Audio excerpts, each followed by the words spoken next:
Згодна з Канстытуцыяй Рэспублікі Беларусь, уся ўлада ў краіне належыць народу. І гэтую ўладу народ рэалізуе з дапамогай выбараў. Грамадзяне выбіраюць прэзідэнта, дэпутатаў палаты прадстаўнікоў і мясцовых саветаў. Выбары праводзяць выбарчыя камісіі розных узроўняў, ад цэнтр выбаркама, які ажыццяўляе агульнае кіраванне, да ўчастковых камісій, якія непасрэдна арганізуюць і праводзяць галасаванне выбаршчыкаў. Кожная участковая камісія адказвае за адзін выбарчы участак, які складаецца з некалькіх шматпавярховых дамоў ці вуліц у прыватным сектары. У сельскай мясцовасці ў выбарчы участак уваходзяць адна або некалькі вёсак. Калі населены пункт вялікі, то на яго тэрыторыі можа ўтварацца некалькі выбарчых участкаў. Выбарчыя участкі і камісіі ствараюцца кожны раз нанова. Як жа пераканацца, што нашы галасы падлічаныя правільна, што прэзідэнтам стаў менавіта той чалавек, за якога мы галасавалі?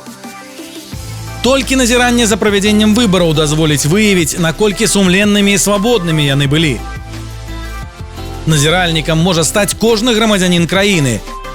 Для гэтага дастаткова сабраць 10 подпісаў выбаршчыкаў, якія пражываюць на тэрыторыі участка, дзе вы плануеце назіраць, і атрымаць акрэдытацыю ва ўчастковай камісіі.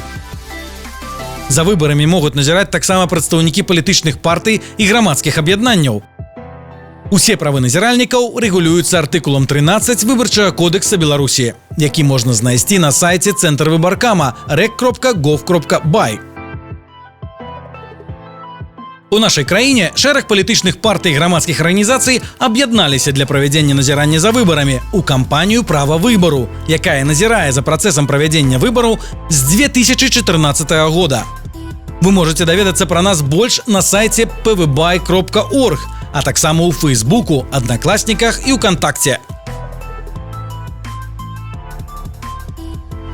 Кампанія адкрыта да далучэння іншых ініцыятыў і асобных людзей. Далучайцеся да нас праз форму на сайце pvby.org, і мы дапаможам вам засвоіць няпростую навуку назірання, раскажам пра тонкасці выбарчага працэсу, пра тое, як адбываецца працэдура падліку галасоў і дзе часцей за ўсё адбываюцца фальсіфікацыі выбарчага працэсу.